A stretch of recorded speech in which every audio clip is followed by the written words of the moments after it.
আর আজকের এই মিষ্টি দইটা তৈরি হতে চলেছে একদম পারফেক্ট মিষ্টির দোকানের মতো। কারণ আমার যে কাকুটা দইটা বসাতে চলেছেন, উনি কিন্তু মিষ্টির দোকানে সমস্ত মিষ্টিসহ দই তৈরি করেন। তাই তোমাদের সবার কাছে অনুরোধ রইল, যদি ভালো করে দই বসানো শিখতে চাও তাহলে কোনো রকম স্কিপ না করে পুরো ভিডিওটা দেখতে থাকো। আর দইটা বসানো হচ্ছে বাড়িতে, তাই একদম ঘরোয়া পদ্ধতিতে কিভাবে দইটা বানানো হয় সেটা কিন্তু স্টেপ বাই স্টেপ দেখাচ্ছি। প্রথমেই উনানটা তো ধরানো হয়ে গেছে, দেখতেই পাচ্ছ। এই দেখো উনানটা একদম ধরে গেছে। তো একটা কড়াইয়ের মধ্যে 5 লিটার জল নিয়ে বসানো হয়েছে। আর একটা খুন্তিতে এই জলের লেভেল বরাবর সুতো বেঁধে মাপকাঠি তৈরি করে রাখা হচ্ছে, কারণ দুধ ফোটানোর পর এই লেভেলটাই কিন্তু রাখতে হবে। আর এই 5 লিটার জলের জন্য 1 কিলো পাউডার দুধ নেওয়া হয়েছে। এখানে আমুলের সাগর পাউডার দুধটা ব্যবহার করা হয়েছে, কারণ এই পাউডার দুধটাতে দই খুব ভালো হয়। আর আমি ডেসক্রিপশান বক্সে এই পাউডার দুধের লিংক দিয়ে দেব, যদি বাজারে না পাও তাহলে অনলাইন অর্ডার করে নিতে পারো। আর কড়াইয়ের জলটা মোটামুটি গরম হয়ে গেছে, তো গ্লাসের সাহায্যে এইভাবে পাউডার দুধের মধ্যে কিন্তু ঢালা হচ্ছে। এই পাউডার দুধটাকে কিন্তু লিকুইডে পরিণত করবে এবার। এইভাবে দেখো ভালো করে জলের সাথে মিক্সড করে নেওয়া হচ্ছে। ভালো করে গুলে নিতে হবে পাউডার দুধটাকে, যাতে করে কোনো রকম দানা দানা থেকে না যায়। এটা সম্পূর্ণ গোলা হয়ে গেছে। আর কড়াইয়ের মধ্যে যে জলটা ছিল তার মধ্যে এই মিশ্রণটাকে ঢেলে দেওয়া হচ্ছে।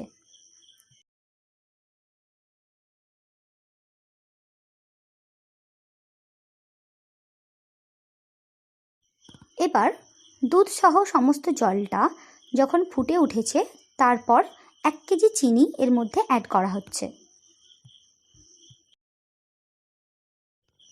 এই চিনিটা দেওয়ার পর একটা খুন্তির সাহায্যে দেখো কাকু কীভাবে কন্টিনিউ এদিক ওদিক দুধটাকে করে চলেছে, তা না হলে কিন্তু দুধটা উতরে যেতে পারে। আর এই সময় জ্বালানি যে দেওয়া হচ্ছে সেটা কিন্তু একদম ধীরে ধীরে। এই দেখো দুধটাকে কিন্তু কন্টিনিউ এদিক ওদিক করেই চলেছে। আর আমি কিন্তু খুব আগ্রহের সাথেই দেখছি, যাতে করে নেক্সট টাইম আমি বাড়িতে খুব ভালোভাবে নিজেই পারফেক্ট মিষ্টি দই বানাতে পারি, একদম দোকানের মতো। এইভাবে দুধটা এদিক ওদিক করতে করতে দেখো অনেকটা কমে এসেছে। এবার এতে অ্যাড করা হবে এলাচ। 4 থেকে 5টা এলাচ ভালো করে ছিঁড়ে নিয়ে এর মধ্যে দিয়ে দেওয়া হলো। চিনিটা দেওয়ার ফলে দুধটা কিন্তু অনেকটা বেড়ে গিয়েছিল। আমরা কিন্তু চাল দিয়ে একদম খুন্তির মধ্যে গাড়ার লাগিয়ে যে জলটা পরিমাপ করেছিলাম ঠিক ততটা অবস্থাতেই ফিরিয়ে এনেছি। এরপর কিন্তু এটাকে কড়াই থেকে নামিয়ে নেওয়া হচ্ছে। এই সমস্ত জিনিসের পরিমাপগুলোকে কিন্তু খুব ভালোভাবে মনে রাখতে হবে বা লিখে রাখতে হবে, তা না হলে কিন্তু পারফেক্ট দই বসবে না। এরপর কিন্তু চিনি পুরানো হবে, অর্থাৎ কালার, যেটা দইয়ের যে কালারটা আসে সেটা আনার জন্য কড়াইয়ের মধ্যে কিছুটা চিনি দিয়ে পুনরায় উনানে বসিয়ে দেওয়া হয়েছে। আমরা কিন্তু এখানে ন্যাচারাল কালার আসার জন্য চিনি পুড়িয়ে দিচ্ছি। কেউ চাইলে মার্কেটের কালারও ব্যবহার করতে পারে, তাতে কিন্তু স্বাস্থ্যের পক্ষে ক্ষতিকর হয়। তাই ন্যাচারাল কালার আনতে এইভাবে চিনি পোড়ানো হচ্ছে। তোমরা দেখতেই পাচ্ছ চিনিটা কিন্তু একদম গলে গেছে এবং ব্রাউন কালার হয়ে গেছে। তো কড়াইটাকে এবার নামিয়ে নিয়ে এর মধ্যে দুধ দেওয়া হলো। এখানে প্রায় 2 গ্লাসের মতো দুধ অ্যাড করা হলো এবং সেটাকে পুড়িয়ে নেওয়া চিনির সাথে কিন্তু খুব ভালোভাবে মিশিয়ে নেওয়া হলো। এরপর এই দুধটাকে আমাদের যে আগে দুধটা ছিল তার মধ্যে দিয়ে দেওয়া হলো। আর এই দুধটা খুব গরম, তাই এটাকে কিন্তু এইভাবে একটু ঠান্ডা করে নেওয়া হচ্ছে। তবে খুব ঠান্ডা নয়, একটু ঈষদুষ্ণ ঠান্ডা করে নেওয়া হচ্ছে। এইদিকে দুধটাকে এইভাবে ঈষদুষ্ণ করা হচ্ছে। আর এই সময়ে মালসাজ, অর্থাৎ যাতে করে দইটা বসানো হবে সেইগুলোকে ভালো করে ধুয়ে নিয়ে এইভাবে উনানের যে আঁচ আছে, অর্থাৎ আগুন আছে, তার মধ্যে দিয়ে খুব ভালোভাবে শুকিয়ে নেওয়া হচ্ছে।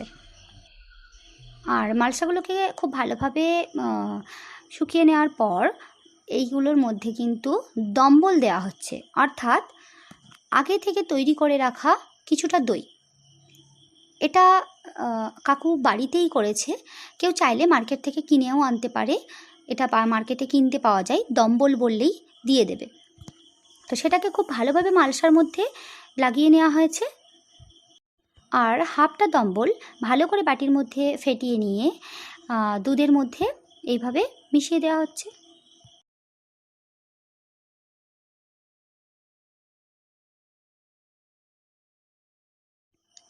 মেশানো কমপ্লিট। এবার মালসার মধ্যে দুধগুলোকে দিয়ে দেওয়া হচ্ছে।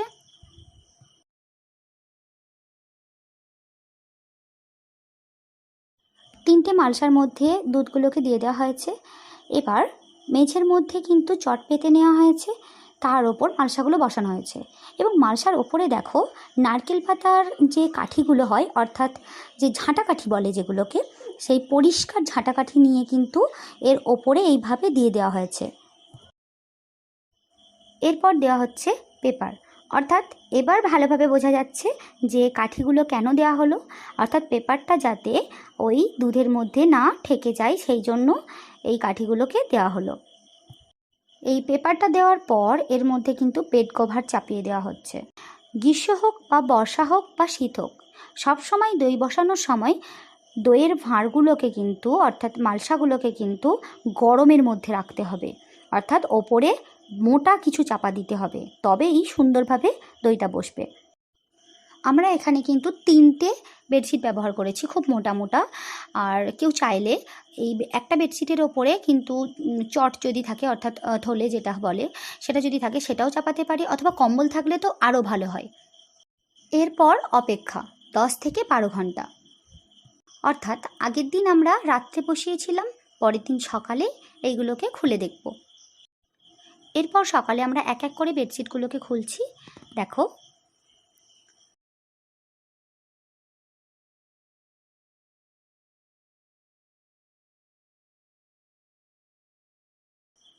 আর কাঠিগুলোকে সরিয়ে দেওয়া হচ্ছে।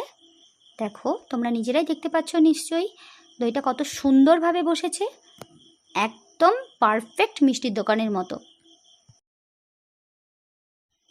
আমি তোমাদেরকে একটা মালসা থেকে দই কেটে দেখাচ্ছি কতটা সুন্দরভাবে বসেছে। দেখো, এই দই বসানোর পদ্ধতি থেকে কিন্তু তোমরা দেখে নিয়ে বাড়িতে কোনো ছোটোখাটো অনুষ্ঠান থাকলে অনায়াসে দই বসিয়ে নিতে পারো এবং গেস্টকে সার্ভ করতে পারো। এই দই বসানোর পদ্ধতিটা কেমন লেগেছে অবশ্যই কমেন্ট করে জানাও, আর কোনো রকম জিজ্ঞাসা থাকলে সেটাও কমেন্ট বক্সে জানাতে পারো।